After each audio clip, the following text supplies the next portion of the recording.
Today on the Locked On Predators podcast, we are answering your questions about the Predators offseason, their future this season, and maybe some topics about the Preds' biggest rivals right now. There's a lot of interesting topics you guys sent us, so let's dive in today on the Locked On Predators podcast.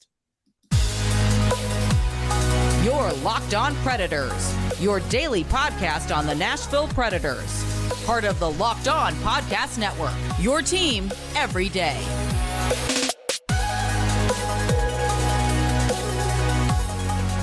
Thank you for making the Locked On Predators podcast your first listen of the day every single day. We are your free daily Nashville Predators podcast, part of the Locked On Podcast Network, your team every day. As always, want to say a special hello to our loyal Locked On Pred heads out there, the everydayers who tune into every single show. We love you guys, and we appreciate the support you give us each and every week.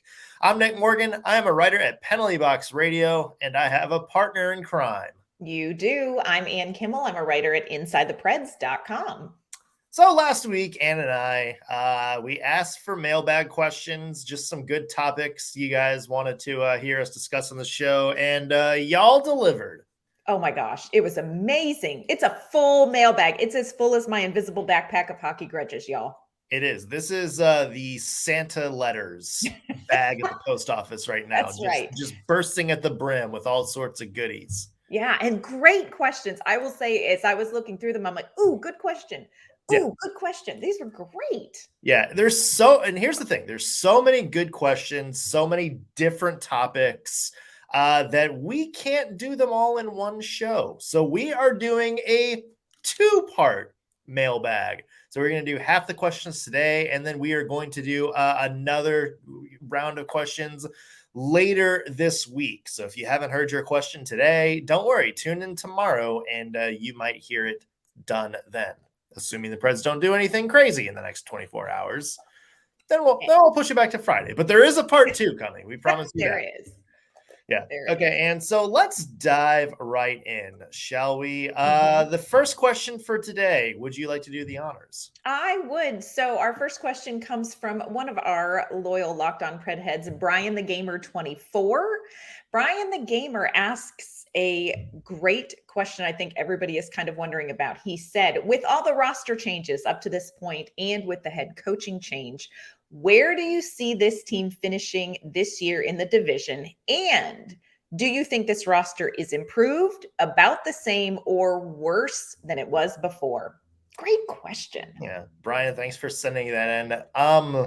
Let me tackle the second half of that first. Okay. Which is, do you think this roster is improved, about the same, or worse than it was before? I am inclined to say about the same, but different. It is a different Preds roster. Not better, not worse, but just different. I think not only just, the names that are on there, but I think just the way it's built is a little bit different than it was, say this time last year. There's, right.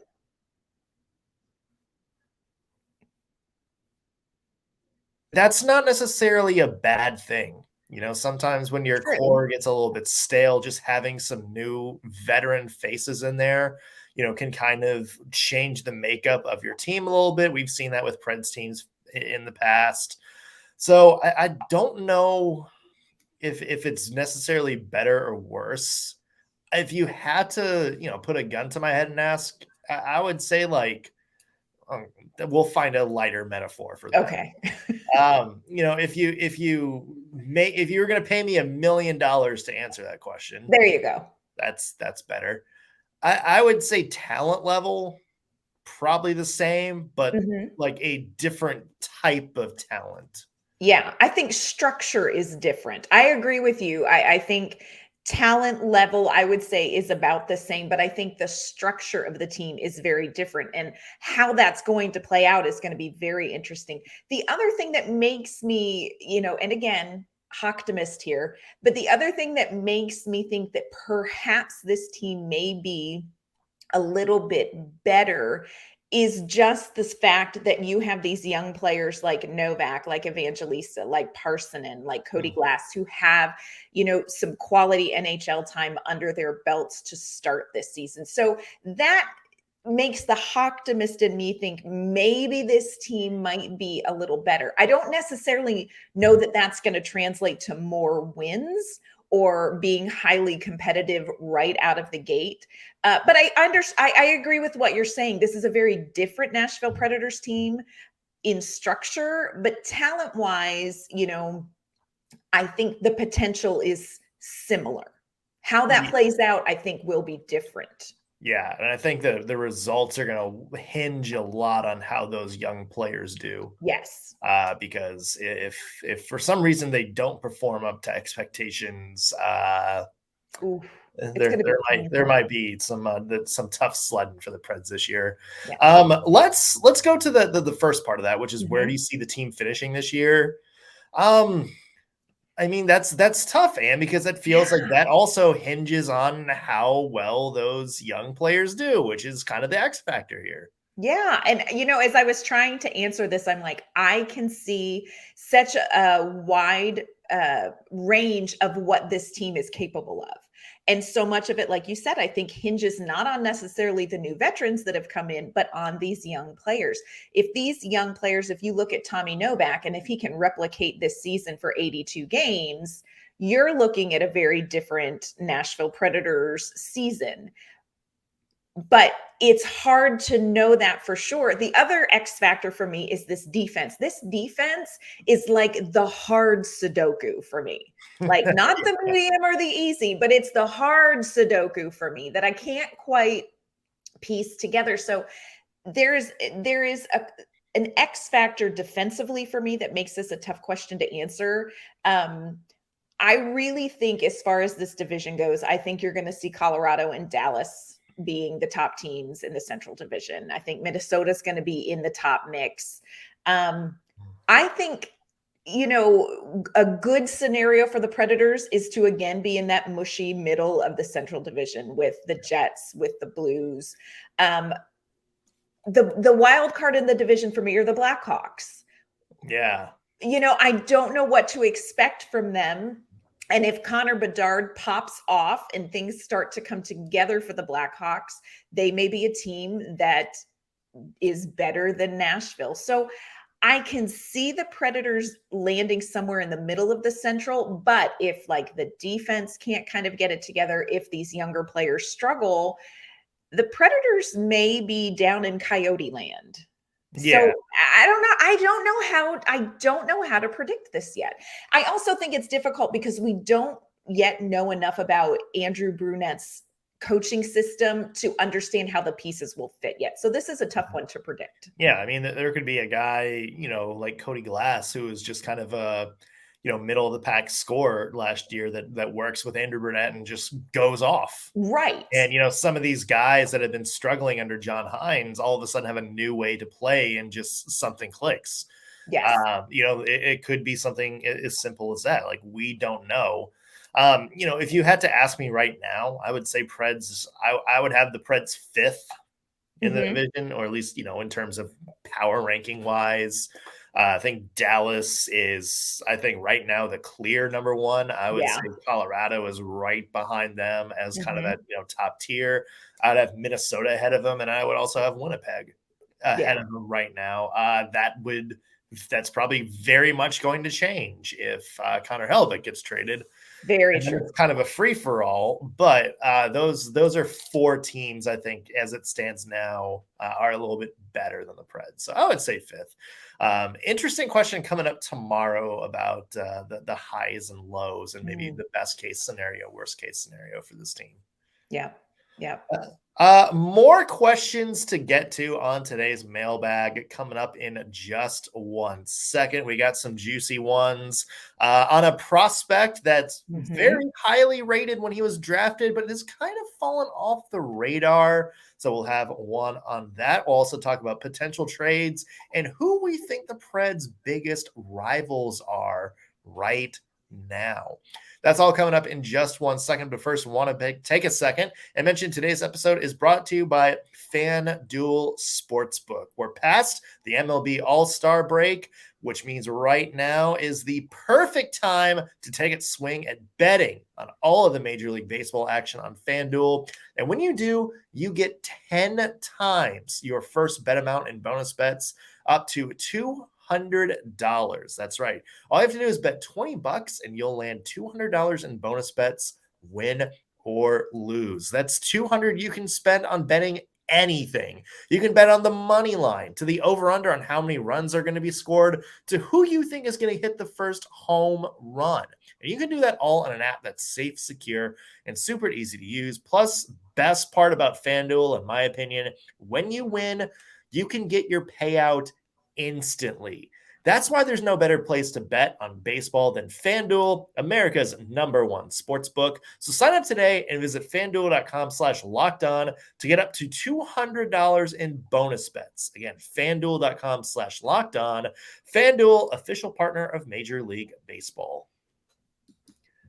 All right, and next question comes to us from @BWiz77 on Twitter. Mm-hmm. And this is, do the Johansen trade and the Duchesne buyout feel the same as what Bill Guerin did for the good of the Wild with the Suter Parise buyouts? And I think it was just sort of like, if I'm interpreting this question right, the story behind the Suter Parise buyouts, where of course they signed those big matching contracts, way back in 2012, 11 years, something like that, some like outrageous, long-term thing before the NHL rightfully put a cap on contract lengths.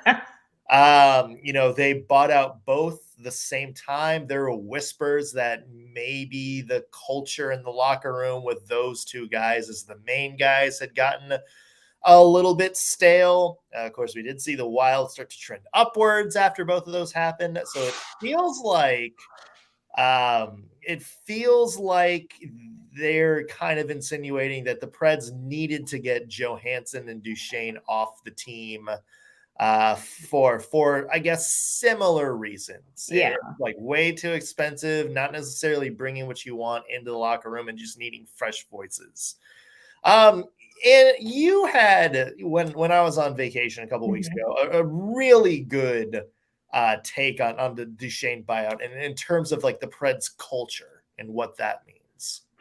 Yeah. And I mean, it's hard to judge this, and there's no disrespect to anybody involved in these conversations, but I think there is something to be said for, and I love Matt Duchesne.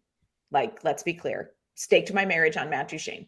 But I think that there is something to be said for bringing in something fresh. Yes. And not that, I don't think that Matt Duchesne was lazy. I don't think Matt Duchesne was, content to just live in Nashville. And, I think a lot of people said, he was here for the country music and he was here for the vibe and all that kind of stuff. And I don't think that that is true. But I do think there's something to be said for a fresh voice, a little bit of uncomfortableness, a little bit of expectation. I've never seen anything from Matt Duchesne in the locker room that makes me think that he was any sort of a locker room problem. No. So I want to be really careful about saying anything, but I do think that there is something to be said for bringing in kind of a different vibe. I'm trying to be really diplomatic. I agree. Like, and you heard, Barry Trotz talk about both of them, and, talk about how good a guys both are. But they're great. Yeah. Yeah. So I don't, and I certainly don't know enough about the Minnesota Wild's locker room dynamics from 2013 to 2019 or whatever it was. I think it's, I'm more with you, and this is what it feels like, is we just need something different. Yes. And it felt more like we are willing to pay money to have these guys not here, just for the fresh start vibes. Right.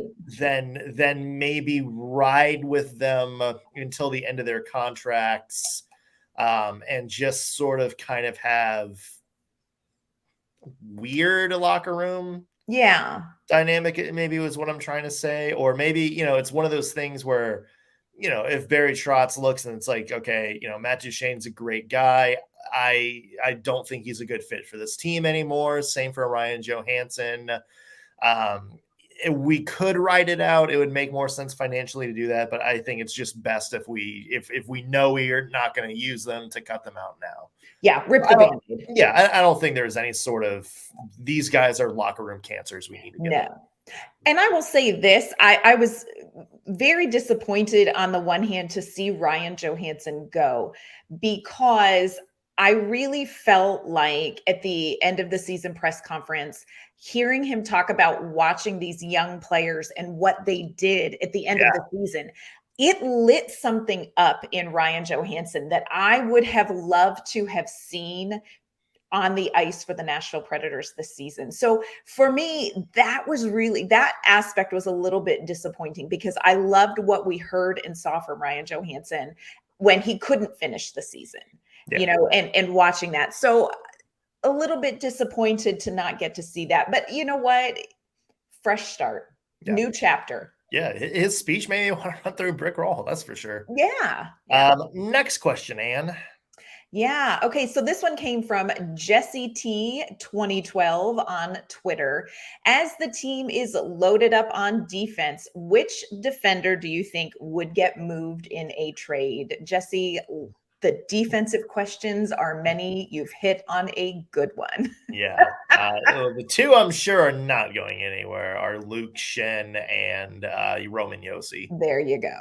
I'm sure those are the two. I mean, I would have said, heading into this offseason, that the Preds might move Alexander Carrier, because he's a young defenseman on an RFA, and you'd probably get something to him. But the fact that they brought him back on a 1-year deal makes me think they're not going to make that kind of play until the deadline to see where they are. The other thing for me is Tyson Barrie. This was a guy who would help a team in contention for, a deep playoff run right now. Like, he's that perfect kind of puck moving, top 4 second line defenseman, as long as you're not making him do too much. Yeah. Can play a lot of minutes, a lot of good minutes. Has just kind of been, overshadowed, in recent years, just because of where he's been and the type of game he plays. But yeah, I mean, Tyson Barrie is a guy that can fetch a big return, but it's also kind of the guy that you would love to have like on this edition of the Preds roster too. Right. And I think having him on the team certainly improves your team. I think that Predators defense is much improved with Tyson Barrie back there, as opposed to, I don't know, putting like Dante Fabro on the second pair right now. Don't disrespect to Dante Fabro, but I would say those are the two most likely to get traded. Yeah. The only other question, sorry, Ann, is just, are you cool? You've been doing all this contract buyouts and getting out of big salaries and whatnot. Are you cool with the Ryan McDonagh money? Yeah. Like 6 years, or not 6 years, 3 years left at just under $7 million. Are you good with that? Because if not, is that something you try to be like, yeah, we're not here for this? Yeah, look, I have big feelings about Ryan Patrick, and I want him in Nashville. I understand what you're saying. I just don't think, even if the Predators wanted to move him, I just don't know that they could find somebody that's going to take on that contract at this point. So I don't see RPM moving necessarily. Dante Fabro is an interesting one, because this is a guy who literally, if you say trade in Nashville Predators, automatically people go, Dante Fabro. I would have put money on him being traded at the deadline. That was like the one guy that was like, oh, he's 100% definitely gone. Yeah. Signs an extension. Yeah. But, I think Dante Fabro, it's going to be very interesting to see how he fits into this defense this season. I think these are prove-it seasons for Fabro and Carrier. And I agree with you. Those are two to keep your eye on come the trade deadline, depending on where the Nashville Predators are, because if they have good seasons, they could become valuable pieces at the trade deadline for the Nashville Predators. I agree with you. I think Tyson Barrie would be one that would probably be likely to be moved, but I wouldn't want to give him up. Yeah. If anything, I think that we might not see a trade before the season starts. Yeah, I would agree. I think it might be something as we get into the season and then see what things are, Yep. Next question, Anne. This comes from at Justin Trapp on Twitter, and he says, with Kamel being someone who has potential to make the roster next season, is generating a lot of buzz. Possibly, yeah. It seems like Svechkov has sort of flown under the radar. What might expectations be for him next season? This is an interesting one, Anne. This was one of my great question ones. Yeah, sort of the forgotten first round pick for the Nashville Predators. Zachary Leroux was picked later in the first round after him. I think everybody is like, oh yeah, Zachary Leroux, that's the guy we hear a lot about.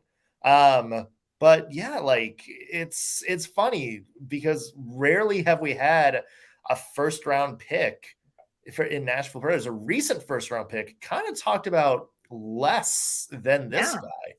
Yeah, and a lot of that is just logistics because Svechkov has not been to any of the Nashville Predators development camps. So we really haven't had a chance to see him play in person. He did end up in Milwaukee at the end of last season, and he signed his ELC, but he did not get any ice time in the postseason for the Admirals, but he did work out with the team and practice with the team off the ice. He will be at training camp, which is great. At development camp, we got to talk to Scott Nickel, who is the assistant GM of the Preds. He's the Milwaukee general manager. And he actually talked some. We asked him about Svechkov because, again, kind of an enigma for a first round draft pick from so long ago. He speaks very highly of his game, talks about him being very tenacious with the puck. He's got an excellent work ethic, sees the ice well. He's a pass first kind of guy. He is ranked as like the Nashville Predators, like fifth best prospect. But again, a lot of Nashville people have not seen him. So I think what we're going to do, we're going to see him in training camp, which will be huge for everybody in Nashville to finally get eyes on him. Imagine he's going to start in Milwaukee much of the season. He's got to play some North American hockey. I think he's going to surprise some people, but I do think this is one of those players who's going to need time. And, if you're comparing Joakim Kamel to Fedor Svechkov and who is, going to see time sooner in Nashville, I think probably Kamel just because of experience. But I'm so excited to get eyes on Svechkov. It's something that I think everybody in Nashville is ready to do. Yeah, it's hard to be like a prospect in Russia and be, 18, 19, because you're playing in these, your high end is you're playing in leagues with, men, big Russian men. KHL is, to me, probably the second best league in the world behind the NHL. So when you look and see, your guy has only played, doing the math real quick here, but 31 games in 2 years at the KHL level. That's kind of stuff. And they have structure where, they have, kind of like a 3-tier system here, and numbers in the the bottom tier have been pretty fine. In the middle tier, it's been kind of stuff left to be desired, but it's tough because it's tough to develop because you're not really getting consistency anywhere like you would maybe in Canadian juniors. But B is we just haven't seen a lot of them. No. And that's something that, even Eric Dene said, sometimes it's just kind of hard to see some of these guys sometimes.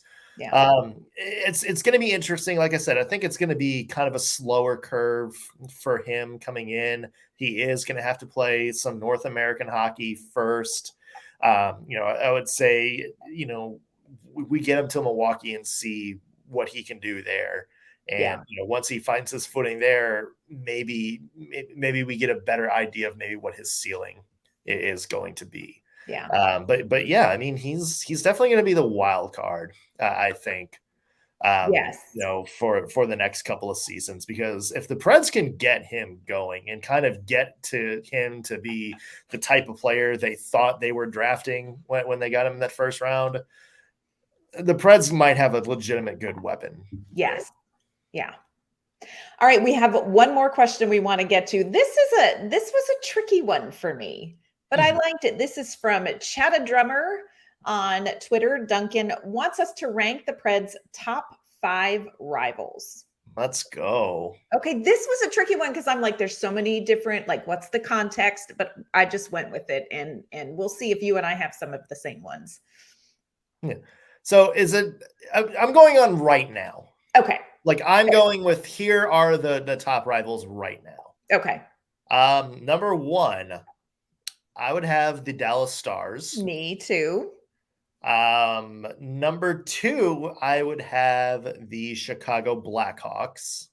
Come on. Number 3, I would have the St. Louis Blues. Okay. Number 4, I would have the Winnipeg Jets. Yeah. And number 5, I would have the Colorado Avalanche. Interesting. Yeah. I think there's a lot of Preds fans that maybe would be like, no, like Avalanche should be higher. I think that is more of, the Preds need to get that rivalry going again. Like, the Avalanche, I think right now are on such a different tier. Yes. That it's, agreed. Kind of more of a big brother, little brother thing than an actual rivalry. Winnipeg for sure is up there. St. Louis, I think, always has that history. They've been competing with ground for the Predators since the early 2000s. Blackhawks at 2, just because I think they're, the hated Central Division rival. They're always going to kind of be like that. And now that, they have, Connor Bedard, and they start to get good again, and all those Blackhawks fans start to fill up Bridgestone Arena a little bit. I think a little bit of venom is going to come back into that. And then Dallas. Yeah, I mean, I think Dallas doesn't like the Nashville Predators. I don't think the Nashville Predators like Dallas very much. I think there's just always a bit of animosity between those two teams when they play. So that to me is the number 1 rivalry right now. I agree. And I think the Matt Duchene element just amps that up even more for this coming season. I think I agree with you. I think Dallas is number 1. I think just history-wise, there's always heated games, but you throw in the Matt Duchene factor, and I think the Dallas games this season are going to be extra, extra spicy. The other team that I thought would be interesting, just as far as maybe not necessarily rival, but as a team to kind of compare with the Predators, are the Detroit Red Wings. Yeah. Because, they've kind of done some similar things to the Predators as far as like adding some cool veterans. But they also have some young guys that they're really counting on to sort of step up. So they're in a little bit of a similar place as Nashville. They're some similarities in how they're going about trying to get back into, being competitive again. So I think it's going to be interesting to see how those two teams match up this season. Yeah. I mean, there's other teams like the Red Wings and like the Anaheim Ducks, the Vancouver Canucks, where it's like, there's definitely like rivalries back in the day. And I think if we're like talking about all time rivals, maybe that's, kind of a different discussion. But yeah, as of right now, those 5 are my top ones. It's going to be an interesting season as we play those 5 rivals and, quite frankly, every other team on the schedule. Well, that is part 1 of our mailbag. We still have a lot more questions coming up on tomorrow's show, so tune in for that. Thank you for everybody who sent in questions for today. And where can people find your work? You can find my work online at InsideThePreds.com. And you can find me on Twitter at ANK_Mama on Ice. You can follow me on Twitter at _NSMorgan or read my work at penaltyboxradio.com. That's going to do it for us on today's Locked On Predators podcast. Thank you for making us your first listen of the day. We will be back with another mailbag tomorrow. We'll see you then.